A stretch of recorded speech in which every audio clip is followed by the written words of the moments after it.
Halo sahabat Merdeka, berjumpa dengan saya Lulu Handayani dalam Top News Kamis 12 September 2024. Berita pertama, mantan Menko Polhukam Mahfud MD gregetan pada permainan Mulyono. Berita selanjutnya, Presiden Joko Widodo mengumpulkan para petinggi TNI dan Polri di IKN jelang habis masa jabatan. Cawapres 03 sekaligus ex-Menko Polhukam Mahfud MD blak-blakan alasan kerap keras mengkritik Presiden Jokowi. Ia menyinggung permainan Mulyono sudah kelewatan mengacak-acak tatanan pemerintahan. Mulyono merupakan nama masa kecil Presiden Jokowi. Karena Mulyono sakit-sakitan, orang tuanya mengganti nama itu menjadi Joko Widodo. Mahfud menduga tindakan cawe-cawe Presiden Jokowi tak hanya terjadi di Mahkamah Konstitusi. Setelah diduga memuluskan langkah Gibran Rakabuming Raka dalam Pilpres, giliran putra bungsunya Kaisang Pangarep yang diduga dibantu untuk bisa maju pilkada. Jokowi. Dan kritiknya semakin hari makin keras, Pak. Iya, Saya memperhatikan awal-awal Bapak mengatakan bahwa ini bisa mencederai demokrasi. Belakangan Bapak mengatakan saya tidak percaya lagi pada Pak Jokowi. Iya. Sedalam itu kemarahan Anda? Iya sudah, karena ini sudah keterlaluan. Jadi begitu waktu Gibran sudah diputus, dia oleh MK diputus boleh calon gitu ya.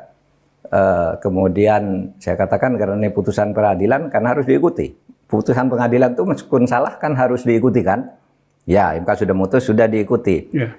Tapi itu jelas salah. Karena apa kemudian MK memutuskan pencalonan Gibran itu pelanggaran etik yang berat. Bukan hanya pelanggaran etik, pelanggaran etik berat. Sehingga Hakim Anwar Usman itu karena membiarkan MK dimasuki orang lain, gitu, dimasuki kekuatan lain, dipecat kan. Diberhentikan sebagai ketua.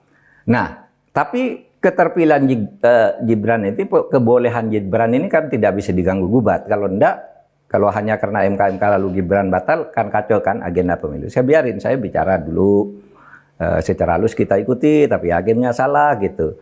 Habis begitu saya nunggu juga kan, nunggu keputusan MK terakhir tentang siapa yang menang, siapa yang kalah. Begitu diumumkan kita kalah, saya sendiri wah ini udah nggak bisa gitu dalam hati ya. Tapi konstituen minta digugat, ya saya ikuti aja dulu, ikuti dulu. Nah sudah itu saya mulai mengingatkan jangan main-main dengan hukum. Kok sudah bicara biasa seperti dulunya, saya biasanya kompromi ambil jalan tengah kan. Ini supaya dimaklumi ini terjadi gini, ayo negara jalan harus gini. Ini rupanya Pak, secara politik ya.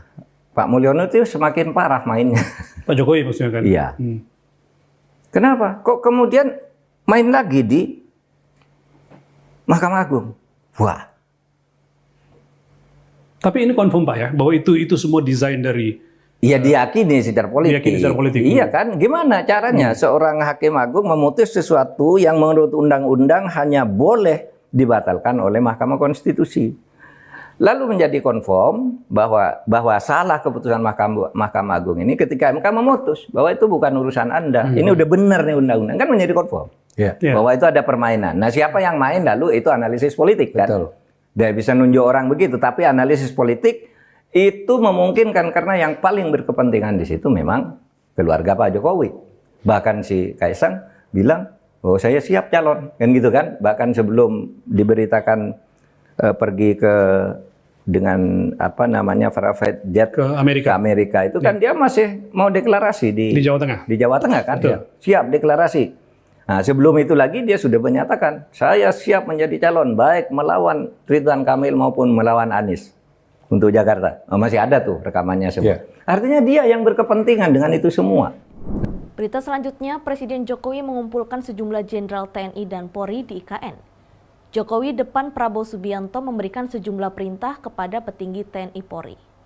Salah satunya, Jokowi meminta TNI Polri menjaga stabilitas keamanan jelang pelantikan Presiden terpilih Prabowo Subianto dan Wakil Presiden terpilih Gibran Rakabuming Raka.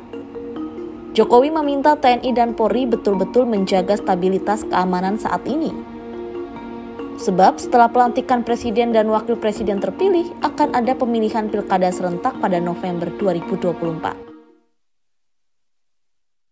Hal-hal yang kecil-kecil segera selesaikan. Jangan menjadi sebuah persoalan yang membesar. Segera, secepatnya.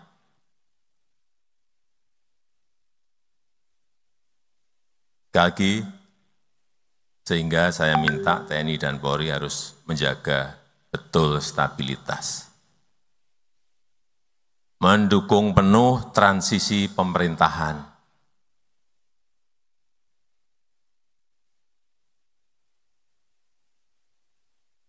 Agar mulus, pemerintahan yang saya pimpin akan dilanjutkan oleh pemerintahan baru yang dipimpin oleh Bapak Jenderal TNI Purnawirawan Prabowo Subianto.